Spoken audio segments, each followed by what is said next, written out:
Marwadi university మంచి భవిష్యత్తు కోసం తెలుగు విద్యార్థులు ఇష్టపడే యూనివర్సిటీ. కాల్ 9059052378 9059052379. కదా అదే పార్టీలో టిఆర్ఎస్ లో ఆల్మోస్ట్ అదే 8లో లేరు, 2006-7లోనే తప్పుకున్నారు మీరు. ఆయన రేవంత్ ఆయన తప్పుకున్నారు. కాకపోతే మీకు తెలుసా ముఖ పరిచయం కానీ ఆయన ఒక అబ్బాయి అక్కడ తిరుగుతున్నాడు, మన ఊరు మన ప్రాంతం వాడు తెలుసా? అట్లా తెలియదండి, అల్లుడేనా? అప్పటికే పెళ్లి అయిపోయింది. అవును, మరి 92లోనే పెళ్లి, 92లో పెళ్ళయింది. అవును. సో ఎట్లా ఉండేది? మీరు మీ అల్లుడు అందులోనే టిఆర్ఎస్ పార్టీలోనే ఉన్నారు అనుకుంటే? అది ఎప్పుడు కుటుంబాల మీద సమస్య, బాంధవ్యాల మీద ఏమి తేడా చూపలేదు. ఆయన పద్ధతి ఆయన, ఎవరి పద్ధతి వాళ్ళది. మీకంటే ముందు ఆయన టిఆర్ఎస్ పార్టీ నుంచి బయటకు వచ్చేసిండ్రు. అవును, నేనే మొదలు చేరాను పార్టీలో. 2002-3 రేవంత్ టిఆర్ఎస్లో చేరాను. 2-3లో సరిగ్గా గుర్తులేదు డేట్, కానీ అప్పుడు ఆయన చేరినప్పుడు కూడా మహబూబ్నగర్లో పెద్ద హడావిడిగా చేరాడు. పెద్ద గ్యాదరింగ్, అది కేసీఆర్కు అక్కడ మీటింగ్ పెట్టి పెద్ద గ్యాదరింగ్ ఏర్పాటు చేసి ఆయన చేరికలో చేరాడు దాంట్లో. ఆ తర్వాత ఆయన బయటకు వచ్చేసారు. తర్వాత 2006లో 2007 తర్వాత చంద్రబాబుతో కలిశారు, టీడీపీలో చేరిపోయారు క్రమంగా. మొదట్లో ఇండిపెండెంట్గానే గెలిచాడు, జెడ్పీటీసీ కానీ ఎమ్మెల్సీ కానీ ఇండిపెండెంట్గానే గెలిచాడు. అప్పుడు ఆ కాలంలో అది సంచలనం 2007లో జెడ్పీటీసీ ఎలక్షన్. కానీ ఎందుకంటే అప్పుడు కాంగ్రెస్ బలంగా ఉంది, అందులో పర్టికులర్గా మహబూబ్నగర్ జిల్లా. అదే టైంలో టిఆర్ఎస్ పార్టీ కూడా వచ్చింది, టీడీపీ ఉంది, ఇవన్నీ పార్టీలు ఉన్నప్పుడు ఆయన ఇండిపెండెంట్ గా గెలవడం అనేది. కాంగ్రెస్ తప్పితే మిగతా అన్ని పార్టీలను కలుపుకున్నాడు. టిఆర్ఎస్ పెద్దగా సహకరించలేదు, అందుకని దాంట్లో నుంచి బయటకు వచ్చాడు. ఇంకా తర్వాత మీకు కూడా టీడీపీ వైపు కానీ ఇంకేదైనా పార్టీకి వెళ్ళాలని? నాకు అట్లాంటి కోరికలు ఏం లేవు. అయితే జెడ్పీటీసీ, ఎమ్మెల్సీ, ఎమ్మెల్యే, ఎంపీ, ఆ తర్వాత ఇప్పుడు ముఖ్యమంత్రి, ఆ టైంలో పెళ్ళైనప్పుడు చూసుకుంటే ఇప్పటికీ ఇన్నేళ్ల తర్వాత ఏమనిపిస్తుంది పద్మారెడ్డి గారికి? రేవంత్ రెడ్డి గారిని చూస్తే, అల్లుడిని చూస్తే సంతోషం అనిపిస్తుంది. అట్లే పెళ్ళి అనేది ఇష్టం లేకుండే కదా ఫస్ట్ మీకు? గీత గారు, నేను రేవంత్ రెడ్డి గారు తను పరిచయం లేని అబ్బాయి, అందుకని ఎట్లాంటి వాడో తెలియదు కదా మనకు, ఆ నపనమ్మకం అవన్నీ ఉన్నాయి. తర్వాత మేమే దారిలోకి వచ్చాం. దారిలోకి తీసుకొచ్చిరారు గీత గారు, అంతే. ఎందుకని యాక్చువల్ గా మీరు అసలు ఒప్పుకోలేదు? అపనమ్మకమేనా లేకుంటే ఇంకేదైనా? తెలియదు అతని గురించి, అసలు ఏం తెలియదు. ఆయన గురించి తెలియదు కదా, బ్యాక్గ్రౌండ్ కానీ వాళ్ళ ఫ్యామిలీ కానీ. మా ప్రాంతమే కానీ మా ఊరికి చాలా దూరంగా ఉంటుంది. తెలిసిన వాళ్ళ ఊర్లో వాళ్ళు కొంత తెలిసిన వాళ్ళే. అట్లా అతను ఏం చదువుతున్నాడో, వాళ్ళు ఏం చేస్తున్నారో, కొంత మామూలు కుటుంబం అని కూడా కొంత, మాది అప్పటికే కొద్దిగా సంపన్న కుటుంబం అని ఒక ఫీలింగ్, రాజకీయ కుటుంబం అన్నీ ఉన్నాయి కదా మరి అట్లా. సో లవ్ మ్యారేజ్ అది. లవ్ మ్యారేజ్ కి వ్యతిరేకమైతే కాదు, అయినా తల్లిదండ్రుల విచక్షణ చూడాలి కదా, అమ్మాయి ఎటు వెళ్తుంది ఏమిటి, అంతే. అంతకు మించి దానికి ఏం వ్యతిరేకం కాదు లవ్ మ్యారేజ్లకి. ఇప్పుడు గీత గారు ఢిల్లీలో వెళ్ళి చదువుకొని వచ్చిండ్రు, లేడీ శ్రీరామ్ కాలేజ్లో, అక్కడ బిఎస్సి చేసి అక్కడ వచ్చిన తర్వాత సంబంధాలు కూడా చాలా ఎక్కువ రేంజ్ లో ఉన్నటువంటి సంబంధాలే వచ్చి ఉంటాయి, పెళ్లి చూపులు కావచ్చు. అప్పుడు పెద్ద సంబంధాలు చూడలేదండి అసలు చూడలేదు, ఎందుకంటే లవ్ నడుస్తున్నప్పుడు వేరే ఎట్లా చూస్తాం. అది ఇప్పుడు తెలిసింది మీకు నడుస్తోందని? ఎవరు చదువుతున్నప్పుడే తెలిసింది, డిగ్రీకి అక్కడ పంపించాము, తెలిసింది. అందుకని ఇక మళ్ళీ వేరే సంబంధాలు ఎట్లా చూస్తాం, వేరే అమ్మాయితోటి మనకు అనుమానంగా ఉంది కదా వ్యవహారం. ఇంటర్మీడియట్ లోనే పరిచయం ఒకరికొకరు ఇద్దరు. అవును. ఆ తర్వాత డిగ్రీకి మీరు అక్కడికి పంపించారు. ఎందుకు అక్కడి దాకా పంపించాల్సి అనిపించింది? మా అన్నగారు అక్కడ ఉన్నారు అప్పుడు ఢిల్లీలో, అక్కడ ఫ్యామిలీ ఉంది మా అన్నగారు. ఇక్కడ దూరం అయితే కొద్దిగా అనే ఉద్దేశం ఉంది కొంత, అందుకని అక్కడ పంపించారు. డౌట్ఫుల్, ఎందుకులే వద్దు ఇంకొంతకాలం చూద్దాము. ఎగ్జాక్ట్లీ. సో బట్ అప్పటికి కూడా ఇద్దరు స్టిక్ అయి ఉన్నారు. చివరి వరకు అమ్మాయి రేవంత్ ఇద్దరు స్టిక్ అయి ఉన్నారు. ఇక వాళ్ళ దాంట్లో అంత ఖచ్చితంగా ఉన్న తర్వాత మేము ఒప్పుకున్నాం. సో ఆ టైంలో గీత గారికి రాజకీయాలంటే పెద్దగా ఇష్టం లేదు అనేది విన్నాను. అంటే ఇక అన్నగారు పెదనాన్న చూసింది కదా, ఇది చాలా బిజీ లైఫ్, కాంప్లికేటెడ్ అని ఆమె అభిప్రాయం ఉండొచ్చు. జైపాల్ రెడ్డి గారి ఇంట్లో ఉంటూనే చదువుకున్నారు అక్కడే అక్కడే ఉంటూ. సో ఇది ఇంత బిజీ లైఫ్ ఇవన్నీ అనుకున్న తర్వాత మనం రాసి పెట్టుంది అంతే కదా, అంతకంటే బిజీగా ఉండేటువంటి ఒక పర్సన్ భవిష్యత్తులో అవుతారని ఊహించుకోలేదు. అప్పుడు ఎట్లా ఊహిస్తామండి, అదంతా తెలియదు, అతని అబ్బాయే తెలియదు, అంత దూరం ఎట్లా ఊహిస్తాము, రాజకీయాలకు వస్తారు అన్ని కూడా అనుకోని విషయాలు. ముహూర్తాలు జాతకాలు ఇట్లాంటివన్నీ చూసుకున్నారా పెళ్లికి? మరి అన్నీ చూశారు. జాతకం కలుస్తుందా లేదా అనేది మేము పెద్ద పట్టింపు లేదు మాకు అసలు జాతకాలు. అందులో ఇది లవ్ మ్యారేజ్ అయినప్పుడు ఇంకా పట్టింపు ఏముంటుంది. బట్ ముహూర్తం మాత్రం చూసారు. చూశారు. గ్రాండ్ గా పెళ్లి చేయాలి, తండ్రిగా బాధ్యత, అదంతా ఎలా జరగాలో అలా జరిగిపోయింది సాధారణంగా. ఆ తర్వాత రేవంత్ రెడ్డి గారు రాజకీయాల్లోకి వచ్చారు. అంతకుముందు ఏదో ఒక చిన్న ఉద్యోగం చేసుకున్నారు, తనకంటూ ఒక చిన్న కంపెనీ పెట్టుకున్నారు, రాజకీయాలకు వచ్చారు. వెరీ ఇనీషియల్గా ఇండిపెండెంట్గా కంటెస్ట్ చేశారు, గెలిచారు. టీఆర్ఎస్ పార్టీ నుంచి ఎమ్మెల్సీ ఎక్స్పెక్ట్ చేశారు, ఎమ్మెల్యే టికెట్ ఎక్స్పెక్ట్ చేశారు, రాలేదు. అంటే ఫుల్ ఫ్లెడ్జ్డ్గా కంప్లీట్గా రాజకీయాల్లోకి ఎంటర్ అవుతున్నారు అనుకున్నప్పుడు వచ్చినటువంటి రియాక్షన్స్ ఏంటి మీ దగ్గర నుంచి, గీత గారి దగ్గర నుంచి? దాన్ని ఎంకరేజ్ చేసాం మేము, ఇంకా దాన్ని మేము నిరోధించాల. 2006 జెడ్పీటీసీ ఎన్నికల్లో నేనే ప్రత్యక్షంగా ప్రచారానికి వెళ్ళాను.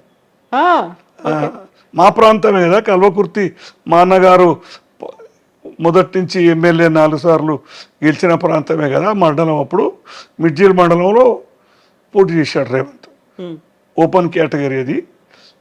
దాంట్లో నేను ప్రచారానికి వెళ్ళాను 10-12 రోజులు. సో అప్పటి నుంచి ప్రతిసారి గెలుస్తూ వచ్చారు రేవంత్ రెడ్డి గారు.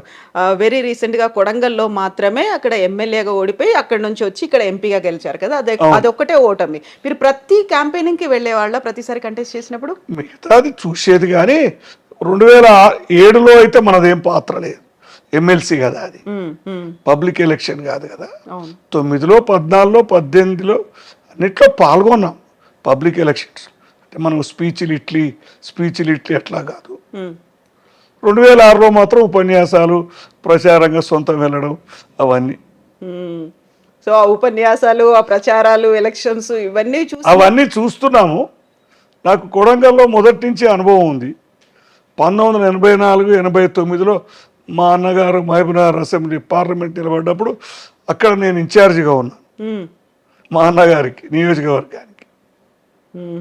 అది అనుకోకుండా మాది అక్కడే రేవంత్ పోటీ చేశాడు. అంటే పూర్వ పరిచయాలు ఉన్నాయి 84 నుంచి. సో అది మెల్లిమెల్లిగా గ్రాడ్యువల్గా ఇక్కడ దాకా వచ్చిన తర్వాత ఒక్కసారి వెనక్కి తీసుకుంటే మీరు కానీ, గీత గారు కానీ, ఇంట్లో ఫ్యామిలీ మెంబర్స్ కానీ ఏం మాట్లాడుకుంటారు, ఏమనుకుంటారా? అసలు రాజకీయాలంటే ఇష్టం లేని గీత గారు కూడా ఈ ఆ సమస్య ఎప్పుడో మర్చిపోయారు, మునిగిపోయారు కదా, దాంట్లోనే మునిగి తేలారు కదా. ఇప్పుడు నైమిషా, గీత గారికి రేవంత్ రెడ్డి గారికి ఒకే ఒక కూతురు, తనకి నైమిషా అని పేరు పెట్టారు. ఎవరు పెట్టారా పేరు?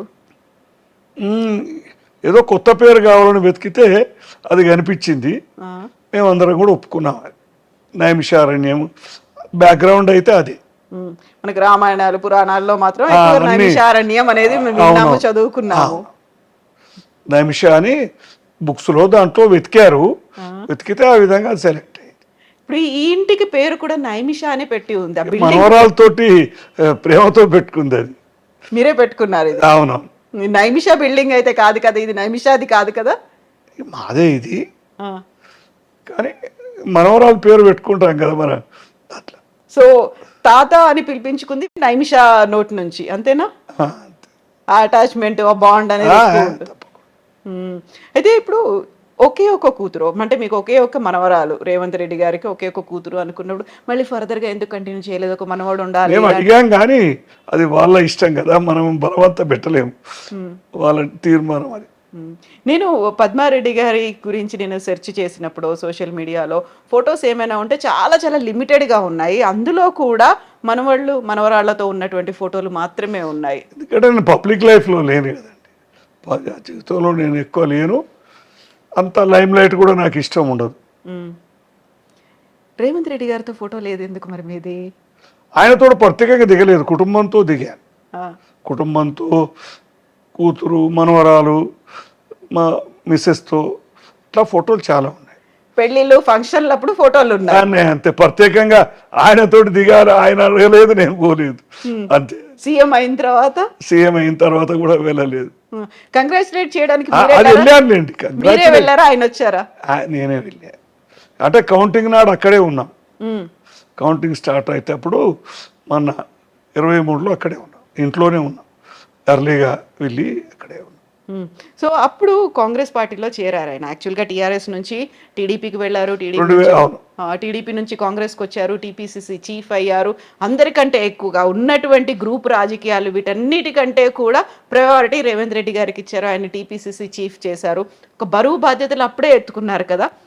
ఆ టైంలో ఏమనిపించేది కాంగ్రెస్లో అంతమంది సీనియర్లు ఉద్దండులు అందరూ ఉన్నప్పుడు? ఇది కష్టమైన ప్రయాణం అనిపిస్తుంటుంది కదా, కష్టమైన పెట్టుకున్నారనేది ఉన్నది. కానీ ఆయనలో ఆ పోరాట స్ఫూర్తి, ఆ చైతన్యము, ఆ డైనమిజము అంతా ఉండింది.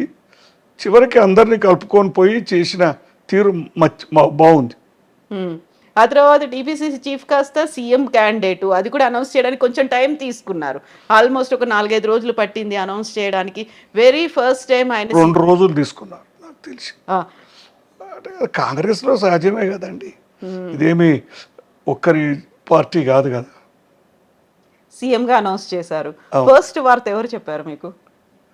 టీవీలోనే వస్తుంది కదా. వీళ్ళు తీర్మానం పంపారన్నారు, లెజిస్లేచర్ పార్టీ అభిప్రాయం తీసుకొని పంపారన్నారు. రెండో నాడో ఏమో దాని కన్ఫర్మేషన్ వచ్చింది. అలా డైరెక్ట్గా మళ్ళా మీటింగ్ కూడా పెట్టకుండా ప్రకటించేశారు కదా. నార్మల్గా ఏమవుతుందంటే వాళ్ళ ఒపీనియన్ తీసుకొని మళ్ళీ మీటింగ్ పెట్టి చేస్తారు. కానీ అలా లేకుండా డైరెక్ట్గా Revanth Reddy appointed legislature party leader అని అనౌన్స్ చేసేసారు. తెలంగాణ రాకుండా కొంచెం జాప్యం చేస్తుంది, ఆలస్యం చేస్తుంది, ఆలోచిస్తుంది అనుకున్నటువంటి కాంగ్రెస్ పార్టీలోనే చేరారు రేవంత్ రెడ్డి గారు. టీపీసీసీ చీఫ్ అయ్యారు. ఆ తర్వాత ముఖ్యమంత్రి కూడా కాంగ్రెస్ పార్టీ నుంచే అయ్యారు కదా. ఒక్కోసారి విధి విచిత్రమైంది, ఇలాంటి చాలా విచిత్రమైంది విధి. రాజకీయాలు అలా ఉంటాయండి, ఎక్కడ ఎప్పుడు ఏం జరుగుతుందో చెప్పలేము. రాజకీయాల్లో అన్ని సాధ్యమే అంటారు కదా, అసాధ్యం ఏమీ కాదు. చాలా విచిత్రమైన పరిణామాలు. టీడీపీ నుంచి కాంగ్రెస్ రావడం, టీడీపీ అంటేనే పక్క కాంగ్రెస్ వ్యతిరేక పార్టీ కదా, పరస్పర విరుద్ధ సిద్ధాంతాలు అన్నీ ఉంటాయి. అక్కడ నుంచి ఇక్కడికి రావడం, వచ్చిన తర్వాత ఇక్కడ నెగ్గుకు రావడం, ఇటు ప్రజల్లో కాదు అక్కడ ఉన్నటువంటి లీడర్లని, అధిష్టానం అందరూ. రేవంత్ అలా తన చాయిస్ను సరైన టైంలో కాంగ్రెస్లోకి మారిపోవడం. ఏం నచ్చుతుంది రేవంత్ గారిలో మీకు? డైనమిజం, చేయాలనే కోరిక, ఏదన్నా పట్టుదల. మొండి పట్టుదల అంటారా, ఏమంటారు మీద? మొండి అనొచ్చు, కొంత పట్టు విడుపు కూడా ఉంది లేండి. లేకపోతే కాంగ్రెస్లో ఆ పదవి సాధ్యం కాదు. ఇప్పుడు చుట్టూ అట్మాస్ఫియర్ అయితే విపరీతంగా ప్రజలు ఉంటారు, ఎదురు చూస్తూ ఉంటారు. వీళ్ళ దగ్గరికి వెళ్ళి కలిస్తే మనకి ఏదో పని అవుతుందేమో అనేది ఉంటుంది కదండి. ప్రజల్లో సహజంగా నాయకుడు అన్నప్పుడు పనులు అవుతాయని, ముఖ్యమైన పదవిలో ఉన్న వాళ్ళకి వస్తారు. సో ఇప్పుడు రాజకీయాల్లో ఉన్నారు అంటే బోల్డ్ అన్ని ఆటుపోట్లు ఉంటాయి. నేను ఎప్పుడు దాని పెద్ద ఆడంబరంగా తీసుకోలేదు. నాకేం పెద్ద దూరం ఉన్నట్టే ఉన్నా, లేనట్టే ఉన్నా, అంత దాని అంత పొంగిపోలేదు, కుంగిపోలేదు. ఎందుకంటే చిన్నప్పటి నుంచి అలవాటు అయిపోయింది. అప్స్ అండ్ డౌన్స్, రాజకీయాలు అన్నీ చూస్తున్నాం కదండి. 60 సంవత్సరాల నుంచి చూస్తున్నా నేను. 15-16 సంవత్సరాల చేత మనకు జ్ఞాపకం ఉంటుంది కదా రాజకీయాలు. బోల్డ్ అని లోసు హైసు అప్స్ అన్ని అందరిది, ఒక రేవంత్ది, జయపాలరెడ్డిదే కాకుండా అందరి రాజకీయాలు ఉత్థాన పతనాలు. ఇలాంటి టైంలోనే చాలా వరకు మేము వాళ్ళకి వెళ్ళి మాట్లాడితే మా పనులు అవుతాయేమో అనుకున్నట్టుగానే ఆరోపణలు అనేవి ఉంటాయి, విమర్శలు ఉంటాయి. వీటన్నిటిని తట్టుకొని అవన్నీ లేకపోతే రాజకీయాలు కావు. ఇక సహజంగా విమర్శలు, ప్రతి విమర్శలు, తిట్టుకోవడాలు ఎక్కువైపోయింది ఇప్పుడు.